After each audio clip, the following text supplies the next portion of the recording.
নমস্কার বন্ধুরা, আমি Online.com.প আজকে হাজির হয়েছি আর একটা নতুন অন্যরকম ইনফরমেশন নিয়ে। তো বন্ধুরা, আজকে যারা সাহারা ইন্ডিয়াতে টাকা রেখেছিলেন, কোনো কারণবশত টাকা পাননি, তাদের অনারেবল সুপ্রিম কোর্টের নির্দেশে টাকা রিফান্ডের নোটিফিকেশান এসছে এবং ওয়েবসাইটের মাধ্যমে আপনারা অনলাইনে অ্যাপ্লিকেশন করতে পারছেন সেই টাকা রিফান্ডের জন্য। তো বন্ধুরা, আমি এই ভিডিওটিতে কিভাবে আপনারা টাকা রিফান্ডের জন্য অ্যাপ্লিকেশনটা করবেন সাহারা ইন্ডিয়াতে এবং কী কী প্রসেস আছে এবং কী কী ডকুমেন্টস লাগবে সমস্ত কিছু বিস্তারিত আমি ভিডিওটিতে স্টেপ বাই স্টেপ আলোচনা করে দেবো।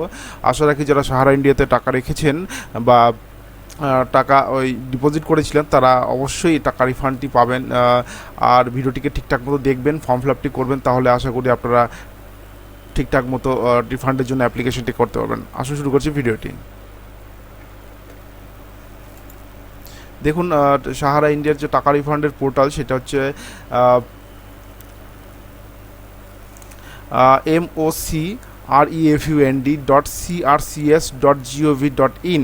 এটা হচ্ছে অফিসিয়াল ওয়েবসাইট। এখান থেকে আপনারা কিন্তু টাকা রিফান্ডের জন্য অ্যাপ্লিকেশনটি করতে পারবেন। দেখুন, ওয়েবসাইটের নাম কি, CRCS Sahara refund portal. Honourable supreme কোর্টের নির্দেশে এই পোর্টালটি খোলা হয়েছে। এখানে আপনারা অনলাইনে অ্যাপ্লিকেশনটি করবেন। অ্যাপ্লিকেশন করার পর আপনারা কিন্তু নির্দিষ্ট 45 দিন পরে কিন্তু টাকা রিফান্ডটি পেয়ে যাবেন। সেটা হচ্ছে অনারেবল সুপ্রিম কোর্টের কিন্তু অর্ডার, সেই হিসেবে কিন্তু বলা হচ্ছে। আর এটা লাস্ট ডেট কবে সে কিছু বলা নেই, তবে মনে রাখবেন আপনারা যত তাড়াতাড়ি সম্ভব যাদের সাহারা ইন্ডিয়াতে টাকা আছে তারা কিন্তু তাদের সার্টিফিকেটটি নিয়ে ফর্ম ফিল আপটি করে নেবেন। তার জন্য আপনাদের কাছে কী কী ডকুমেন্টস থাকতে লাগবে সেটা আমি বলে দিচ্ছি। আপনাদের কাছে একটা আধার কার্ডে মোবাইল নাম্বার যেন লিঙ্ক থাকে সেটা কিন্তু দেখে নেবেন। এই অ্যাপ্লিকেশনটা করতে গেলে আধার কার্ডের সাথে মোবাইল নম্বরটি লিঙ্ক থাকতে লাগবে, কারণ আধার কার্ড যে মোবাইল নাম্বার লিঙ্ক আছে সেখানে ওটিপি যাবে। আর যাদের লিঙ্ক নেই তারা তাড়াতাড়ি করে পোস্ট অফিস থেকে লিঙ্ক করে নেবেন, আধার কার্ডের সাথে মোবাইল নম্বরটি লিঙ্ক করে নেবেন এবং সাথে একটা প্যান কার্ড লাগবে, সেই প্যান কার্ডটি আপনার আপলোড করতে লাগবে এবং যে সাহারা ইন্ডিয়ার যে রেজিস্ট্রেশন সার্টিফিকেট ছিল সেই রেজিস্ট্রেশন সার্টিফিকেটটি লাগবে। ঠিক আছে বন্ধুরা, আশা করি এই কয়েকটা জিনিস আপনারা সাথে রাখবেন যখন অ্যাপ্লিকেশনটা আমি দেখাবো। এই কয়েকটা ডকুমেন্টস কিন্তু আপনাদের লাগবে। সর্বপ্রথম বলে দিচ্ছি যে ওয়েবসাইট সেটা আপনারা দেখে নিয়েছেন, MOCREFUND.CRCS.gov.in। এটা হচ্ছে অফিসিয়াল ওয়েবসাইট। এখানে এসে সরাসরি আপনারা কিন্তু অ্যাপ্লিকেশনটি করতে পারবেন। এখানে দেখুন depositor registration, depositor log in. যারা রেজিস্ট্রেশন ফার্স্ট টাইম করবে তারা ডিপোজিটর রেজিস্ট্রেশন করবেন এখানে। আর ডিপোজিটর লগ ইন যারা রেজিস্ট্রেশন করেছেন তারা এই আইডি পাসওয়ার্ড দিয়ে এখানে কিন্তু লগ ইন করতে পারবেন। প্রথমত আমি দেখিয়ে দিচ্ছি ম্যানুয়ালের মাধ্যমে কী করে আপনারা রেজিস্ট্রেশন করবেন। দেখুন, প্রথমে বলে দিচ্ছি অফিসিয়াল ওয়েবসাইট, দেখুন CRCS রিফান্ড পোর্টাল। এই পোর্টালের মাধ্যমে আপনারা রিফান্ড পেতে পারেন। তারপরে একটু ওয়েট করবেন, আমি স্ক্রল ডাউন করে নিচ্ছি, আমি স্টেপ বাই স্টেপ দেখিয়ে দিচ্ছি। তারপরে দেখুন অফিসিয়াল ওয়েবসাইটটা www.MOCREFUND.CRCS.gov.in। এটা অফিসিয়াল ওয়েবসাইট। এই ওয়েবসাইটে আপনারা মোবাইল ফোন দিয়ে যদি করে থাকেন বা ল্যাপটপ পিসিতে করে থাকেন এটা ব্রাউজ করে নেবেন। ব্রাউজ করার পর এমন একটা হোম পেজ দেখতে পারবেন, সেটা আমি একটু আগে দেখালাম। এই হোম পেজের মধ্যে দেখুন depositor registration, depositor log in. First of all আপনারা ডিপোজিটর রেজিস্ট্রেশন অপশনে ক্লিক করবেন। ক্লিক করার পর একটু ওয়েট করবেন। ওয়েট করার পর দেখুন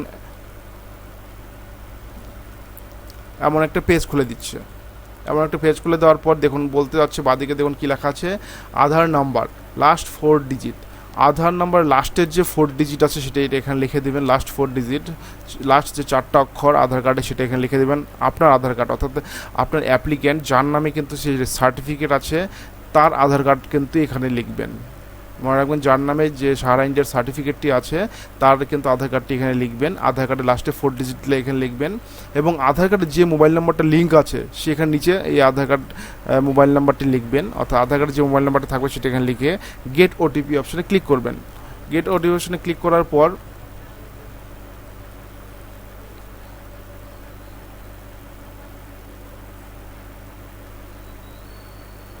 এক সেকেন্ড বন্ধুরা,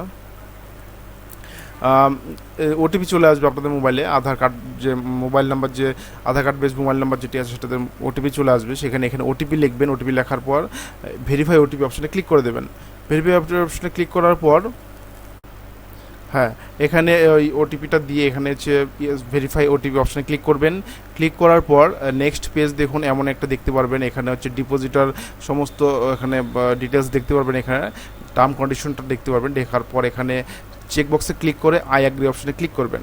ক্লিক করার পর তারপরে হচ্ছে দেখুন এখানে ক্লিক করার পর এখানে নেক্সট অপশন আছে, নেক্সট অপশনে ক্লিক করবেন। ক্লিক করার পর নেক্সট স্টেপে দেখুন এখানে আধার নাম্বার চাচ্ছে আবার, অর্থাৎ এখানে ফুল আধার নাম্বার, অর্থাৎ সমস্ত যে আপনার যত 16 অক্ষরের আধার নাম্বারটা সেটা এখানে লিখে দিবেন। লিখে দেওয়ার পর গেট ওটিপি অপশন আবার ক্লিক করে দেবেন। ওটিপি ক্লিক করে আবার ওটিপি চলে আসবে, সেই ওটিপিটি এখানে লিখে নেক্সট অপশনে ক্লিক করবেন। নেক্সট অপশনে ক্লিক করার পর দেখুন এখানে আপনাদের সমস্ত নিচে আধার ডিটেলস, অর্থাৎ আপনার আধার কার্ডের নাম, আপনাদের ডেট অফ বার্থ সমস্ত কিছু শো করবে, এখানে বাবার নাম এখানে শো করবে, সেটা ভালো করে দেখে নেবেন। দেখে নেওয়ার পর এখানে হচ্ছে নিচে আরেকটা অপশন পাবেন, ইমেল অপশন। সেখানে আপনার ইমেল আইডি লিখে দিবেন, আপনাদের যে ইমেল আইডিটা আছে, আপনার যদি না থাকে তাহলে আপনার আশেপাশে যারা আছে সেই ইমেল আইডি লিখে দিবেন। সেভ ইমেল অপশনে ক্লিক করে দেবেন। ক্লিক করার পর ইমেল আইডি সেভ হয়ে যাবে। তারপর নেক্সট অপশনে ক্লিক করে দেবেন। ক্লিক করার পর এখানে দেখুন একটা মেন ফর্ম খুলে দিচ্ছে। মেন ফর্ম হচ্ছে এখানে দেখুন প্রথমে বলছে সোসাইটি নেম, অর্থাৎ আপনাদের রেজিস্ট্রেশন যে সার্টিফিকেটটি আছে, সাহারা ইন্ডিয়ার সার্টিফিকেটটি আছে, এখানে প্রথমে একদম সোসাইটি নেম আপনারা পেয়ে যাবেন। কোন সোসাইটি আপনার যে রেজিস্ট্রেশন সার্টিফিকেটটি সেটা কোন সোসাইটি সেটা একদম ফর্মের ওপরে কিন্তু পেয়ে যাচ্ছেন। সেখানে এখানে চেকবক্সে ক্লিক করে এখান থেকে সিলেক্ট করে নেবেন, যেটা নাম লেখা আছে এখান থেকে সিলেক্ট করে নেবেন। তো মেম্বারশিপ নাম্বারটি আপনাদের বাঁ দিকে ওপরের দিকে সার্টিফিকেটের ওপর দিয়ে পেয়ে যাবেন। অ্যাকাউন্ট নাম্বারও সার্টিফিকেটের মধ্যে যেটা আছে সেটা লিখবেন। মনে রাখবেন এখানে অ্যাকাউন্ট নাম্বার কিন্তু নিজের ইচ্ছা মতো দেবেন না, সার্টিফিকেটের যে অ্যাকাউন্ট নাম্বারটি আছে সেটাই কিন্তু এখানে লিখবেন। রিসিপ্ট নাম্বার সার্টিফিকেটের মধ্যে, অর্থাৎ আপনার রেজিস্ট্রেশন যে সার্টিফিকেট আছে সাহারা ইন্ডিয়ার, সেই সার্টিফিকেটের রিসিপ্ট নাম্বার আছে সেটা লিখবেন। এবং হচ্ছে সার্টিফিকেট পাসবুক নম্বর, সার্টিফিকেটের অর্থাৎ পাসবুক নম্বর একটা সার্টিফিকেট লেখা আছে রেজিস্ট্রেশন সার্টিফিকেট, সেখান থেকে এখানে লিখে দিবেন। অ্যাকাউন্ট ওপেনিং ডেট, অর্থাৎ যে ডেটে আপনারা অ্যাকাউন্ট ওপেনিং হয়েছে, অর্থাৎ আপনারা যে ডেটে প্রথম ডিপোজিট করেছিলেন বা অ্যাকাউন্ট ওপেনিং করেছিলেন সেটা লেখা আছে, সেই ডেটটি লিখবেন। মনে রাখবেন এখানে কিন্তু ম্যাচুরিটি ডেট লিখবেন না, এখানে কিন্তু অ্যাকাউন্ট ওপেনিং ডেটটাই কিন্তু লিখবেন। দুটোই ডেট কিন্তু আপনার সার্টিফিকেটে থাকবে, তার মধ্যে অ্যাকাউন্ট ওপেনিং ডেট অর্থাৎ অন ডেট বলতে কিছু একটা অপশন থাকবে, সেখানে কিন্তু এই ডেটটা সেখানে লিখবেন। ডিপোজিট কত টাকা ডিপোজিট করেছেন সেটা লিখবেন। মনে রাখবেন এখানে কিন্তু কত টাকা আপনি জমা করেছেন সেটাই লিখবেন, যেটা আমার সার্টিফিকেটে লেখা আছে। মনে রাখবেন ম্যাচুরিটি কিন্তু অ্যামাউন্ট এখানে লিখবেন না, এখানে আপনি কত টাকা জমা করেছিলেন সেটা আপনার কাগজে লেখা আছে সেটা লিখবেন। আপনাদের কিন্তু ম্যাচুরিটি অ্যামাউন্ট এবং ডিপোজিট অ্যামাউন্ট দুটোই লেখা আছে, তার মধ্যে কিন্তু ডিপোজিট অ্যামাউন্ট বলতে আপনি কত টাকা জমা করেছিলেন সেটা এখানে কিন্তু লিখে দেবেন। তারপরে দেখুন এনি পার্শিয়াল পেমেন্ট রিসিপ্ট, এখানে যদি আপনি কোনো সময় যদি আপনার সাহারা ইন্ডিয়া থেকে কোনো অ্যামাউন্টের টাকা পেয়ে থাকেন তাহলে এখানে চেকবক্সে ক্লিক করবেন, আর যদি পে না থাকেন তাহলে এই চেকবক্সে ক্লিক করতে হবে না। এবং পরে কি বলা হচ্ছে দেখুন, have you taken loan from society, আপনি কিন্তু এই সোসাইটি থেকে অর্থাৎ সাহারা ইন্ডিয়া থেকে লোন নিয়েছেন, যদি নিয়ে থাকেন তাহলে এখানে টিকমার্ক দিবেন, যদি না নিয়ে থাকেন টিকমার্ক দিবেন না। এই দুটো অপশন যদি আপনি না ইউজ করে থাকেন সেটা টিকমার্ক ছেড়ে দেবেন, এই দুটো টিকমার্ক দিতে হবে না। তারপরে দেখুন আপলোড ডিপোজিটার সার্টিফিকেট, তারপরে যে সার্টিফিকেটটি আপনার হাতে আছে সেটা কিন্তু আপনারা মোবাইলে বা আপনারা স্ক্যানার দিয়ে স্ক্যান করে নেবেন। সেটা হচ্ছে হলো জেপিজে, পিএনজি আর পিডিএফ, যে কোনো ফাইলে কিন্তু করতে পারেন, জেপিজে ফাইলেও করতে পারেন, পিডিএফ ফাইলেও করতে পারেন। সেটা 200 কেবির মধ্যে কিন্তু আপনার সেই ফাইলটি থাকতে লাগবে। সেটা স্ক্যান করে আপনারা 200 কেবির মধ্যে ফাইলটি করে নেবেন, জেপিজি অথবা পিডিএফ ফাইল করে রেখে অ্যাড ক্লেম এখানে চুজ ফাইল করে আপলোড করে দেবেন। চুজ ফাইল আপলোড করে দিয়ে অ্যাড ক্লেম অপশনে ক্লিক করে দেবেন। ক্লিক অপশনে ক্লিক করার পর দেখুন এই যে আপনারা দেখুন ক্লেম অ্যাডেড সাকসেসফুল, এখানে ক্লেম অ্যাড হয়ে যাবে, এখানে দেখুন দেখতে পারবেন এখানে ক্লেমটা। আর এই ক্লেমটা যদি মনে হয় যদি আপলোড হওয়ার পর যদি কিছু একটা ভুল আছে তাহলে এডিট অপশন আছে, ক্লিক করে এডিট করতে পারেন, অথবা এখানে থাকবে, অসুবিধা নেই। তারপর অনেকের আছেন যে একটার বেশি অধিক সার্টিফিকেট আছে, ধরুন অনেকের আছে 4টা 5টা 10টা সার্টিফিকেট আছে, সেক্ষেত্রে কিন্তু সেমভাবে কিন্তু আপনারা এখানেই কিন্তু এই যে অপশনটা আছে, এক সেকেন্ড বন্ধুরা,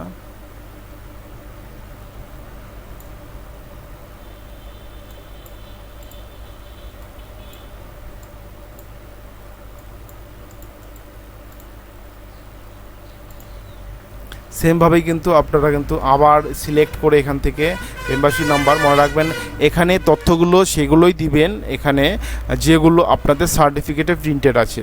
কোনো কিন্তু পার্সোনাল অন্য কোনো জায়গা থেকে কিন্তু আপনারা এখানে লিখতে যাবেন না। আপনার সার্টিফিকেটে যেটা প্রিন্টেড আছে সেই অ্যাকাউন্ট নাম্বারটি এখানে লিখবেন, সেই অ্যামাউন্টটি এখানে লিখবেন, সেই রিসিপ্ট নাম্বার, সেই মেম্বারশিপ আইডি এবং সোসাইটি নামটা উপরে আছে এখন সার্টিফিকেটে, সেটা সিলেক্ট করে এখানে লিখে দেবেন, সিলেক্ট করে নেবেন। কারণ বিভিন্ন জনের বিভিন্ন সময় বিভিন্ন রকম কিন্তু সোসাইটি নেমে সার্টিফিকেট আছে, সেটাকে বেশি কিন্তু খেয়াল রাখবেন। এইভাবে আপনারা যতগুলো খুশি এখানে লিখে অ্যাড ক্লেম অপশনে ক্লিক করবেন। এখানে কিন্তু স্টেপ বাই স্টেপ এখানে দেখুন নিচে কিন্তু অ্যাড হয়ে যাবে। এখানে কিন্তু যদি 10টা থাকে 10টাই কিন্তু এখানে অ্যাড হয়ে যাবে। আর কিন্তু যতবার করে যখন অ্যাড করবেন ততবার করে কিন্তু সার্টিফিকেটটি কিন্তু আলাদা সার্টিফিকেটটি কিন্তু অ্যাড করে নেবেন। বিষয়টি কিন্তু ভালো করে খেয়াল করে অ্যাড করবেন। অ্যাড করার পর সব ঠিকঠাক থাকলে এখানে নেক্সট অপশনে ক্লিক করে দেবেন। নেক্সট অপশনে ক্লিক করার পর দেখুন এখানে একটা ক্লেম ফর্ম পাবেন, রিকোয়েস্ট ফর ক্লেম ফর্মের মধ্যে generate claim form request form, এখানে নেক্সট অপশনে ক্লিক করবেন। ক্লিক করার পর আপনারা একটা ফর্ম পেয়ে যাবেন, যেখানে হচ্ছে এখানে বলা হয়েছে এখানে একটা ফর্ম হচ্ছে, এটা প্রিন্ট আউট করে নেবেন। প্রিন্ট আউট করার পর এখানে দেখুন ফটো লাগানোর জায়গা আছে, একটা ফটো লাগাবেন। ফটোর উপর দিয়ে ক্রস সিগনেচার করে দেবেন, একটা ফটোর উপর দিয়ে ক্রস সিগনেচার করার পর নিচে দেখুন আরেকটা ডিপোজিটার সিগনেচার আছে, সেখানে সিগনেচার করে দেবেন। সিগনেচার করে প্লেস এবং ডেট এবং মোবাইল নম্বরটি দিয়ে সেটা কিন্তু সাথে রাখবেন। সেটা কিন্তু আবার স্ক্যান করে নেবেন। স্ক্যান করার পর সেটি স্ক্যান করে নেবেন এবং তার সাথে আপনার যে প্যান কার্ডটি আছে, অর্থাৎ যদি আপনার ডিপোজিট অ্যামাউন্ট যদি 50,000-এর ওপরে হয় তাহলে আপনাদের প্যান কার্ডটি লাগবে, সেই প্যান কার্ডটি আপনারা স্ক্যান করে নেবেন। প্যান কার্ডটি স্ক্যান কত কেবির মধ্যে করবেন এবং সার্টিফিকেটটি কত কেবির মধ্যে করবেন আমি দেখিয়ে দিচ্ছি। Size limit for signature signed claim request form with affixed photograph and PAN card is 2 MB and 50 KB respectively, অর্থাৎ হচ্ছে এখানে 50 থেকে 2 MBর মধ্যে 50 কেবির থেকে 2 MBর মধ্যে কিন্তু ফাইলটা থাকতে লাগবে।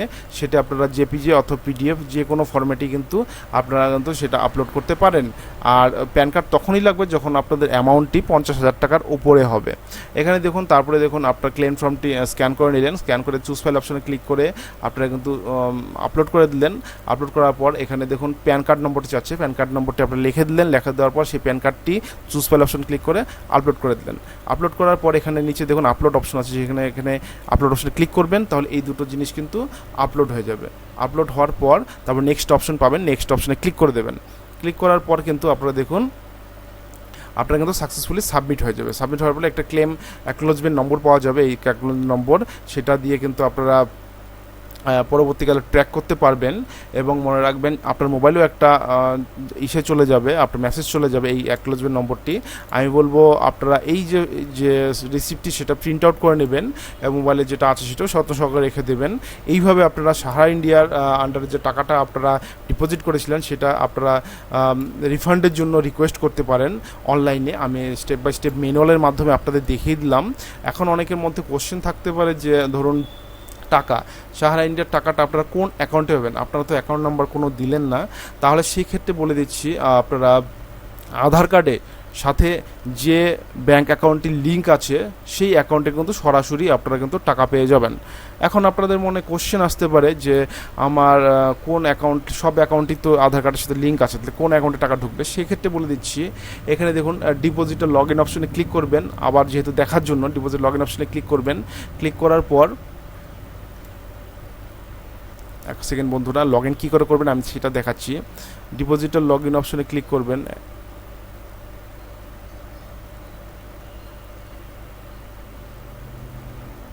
এক সেকেন্ড, হ্যাঁ দেখুন ডিপোজিটের লগ ইন অপশনে ক্লিক করবেন। ক্লিক করার পর এখানে আধার নাম্বার চাচ্ছে, লাস্টে 4 ডিজিট দিয়ে দিবেন, লাস্টে আধার নাম্বার লাস্টে 4 ডিজিট। আধার কার্ড লিঙ্ক মোবাইল নাম্বার দিয়ে গেট ওটিপি অপশনে ক্লিক করে দেবেন। ক্লিক করার পর আপনারা মোবাইলে একটা ওটিপি চলে আসবে, ভেরিফাই করে নেবেন। ভেরিফাই করার পর আই এগ্রি অপশনে ক্লিক করে নেক্সট অপশনে ক্লিক করে দেবেন। ক্লিক করার পর আপনারা ওই আবার আধার নাম্বারটি দেবেন, গেট ওটিপি অপশনে ক্লিক করবেন, ওটিপি চলে আসবে, নেক্সট অপশনে ক্লিক করবেন। ক্লিক করার পর আপনারা দেখুন ওটিপি ভেরিফাই অপশনে ক্লিক করবেন। ক্লিক করার পর সব আধার ডিটেলস দেখতে পারবেন আপনার কী কী তথ্য আছে। মেন লগ ইন যেভাবে রেজিস্ট্রেশন যেভাবে করেছেন সেমভাবেই লগ ইন করবেন। দেখার পর তারপরে দেখুন এখানে ইমেল আইডি দেখতে পারবেন। দেখার পর কিন্তু আপনারা কিন্তু আপনাদের যে আধার কার্ডের সাথে লিঙ্ক স্ট্যাটাসের মধ্যে আধার কার্ডের সাথে লিঙ্ক যে ব্যাঙ্ক অ্যাকাউন্টটি আছে সেটা কিন্তু দেখতে পারবেন সেখানেই। অর্থাৎ লগ ইন করার পর আপনারা কিন্তু সেখানে দেখতে পারবেন যে আধার কার্ডের সাথে কোন ব্যাঙ্ক অ্যাকাউন্ট লিঙ্ক করা আছে, সেটা কিন্তু লগ ইন করার পর কিন্তু আপনারা কিন্তু সেখানে কিন্তু উল্লেখ থাকবে। এখন আমি দেখাতে পারছি না, আমার কাছে কোনো ম্যানুয়াল নেই, কিন্তু এইভাবে কিন্তু আপনারা আধার কার্ডের সাথে কোন অ্যাকাউন্ট লিঙ্ক আছে এবং কোন অ্যাকাউন্টে টাকা পেতে পারেন আপনারা, এখানে কিন্তু সেই অ্যাকাউন্ট নাম্বারটি লেখা থাকবে লগ ইন করার পর। তো বন্ধুরা, যারা সাহারা ইন্ডিয়াতে যারা ফর্ম ফিল আপ করেছিল, যারা ইন্ডিয়াতে যারা টাকা আছে, যারা ফর্ম ফিল আপটি করবেন মনোযোগ সহকারে করবেন। আর নির্দিষ্ট কোনো ডেট নেই, মনে রাখবেন যত বলবো 15 দিনের মধ্যে, আগামী 15 দিনের মধ্যে করে নিন, কারণ সার্ভারটা একটু স্লো চলছে, ভালো চলছে, এইভাবেই কিন্তু চলছে। তো বন্ধুরা, আশা করি ঠিকঠাক বুঝতে পেরেছেন। কোনো যদি বুঝতে অসুবিধা হয় তাহলে আমার কমেন্ট বক্সে কমেন্ট করবেন, আমি অবশ্যই আপনাদের প্রবলেম সলভ করার চেষ্টা করবো। তো বন্ধুরা, আমি online.com.প আমার চ্যানেলটাকে অবশ্যই সাবস্ক্রাইব করুন, পাশে রাখা বেল আইকনটিতে অবশ্যই প্রেস করুন, যাতে পরবর্তীকালে এইরকম ইনফরমেশন আপনাদের পেতে হলে আমার নোটিফিকেশন বারটিকে অবশ্যই অন করে রাখুন। তো বন্ধুরা, আজকে এতটুকু, ভালো থাকবেন, সুস্থ থাকবেন, আর ফর্ম ফিল আপটি ঠিকঠাক মতো করবেন। ধন্যবাদ।